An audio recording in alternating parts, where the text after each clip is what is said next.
और पैफ वालों को सिर्फ इतना कहता हूं कि ये जो ईद आ रही है, इस ईद पर बच्चियों को, एक मिनट यार, ईद पर बच्चियों को सैलरी बाज़ाब्ता मिलनी चाहिए, चाहे किसी तरीके से दे। अगर ये नहीं है, इस ईद पर बच्चों को जो 8-10-12 हज़ार देते हैं वो भी नहीं ना सैलरी मिलेगी।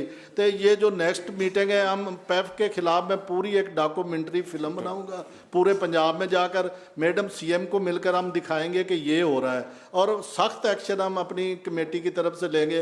अगर बच्चियों को ईद पर 8-10-12 हज़ार भी ना मिला तो फिर मेरा ख्याल है इस अदारे को ख़त्म ही हो जाना चाहिए। सेक्रेटरी साहब, एमडी साहब कह रहे हैं मैं नहीं दे सकता ईद पे।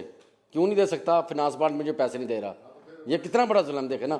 जो बच्चियां पढ़ाती हैं, बच्चे पढ़ाते हैं, तो कौन जिम्मेदार है?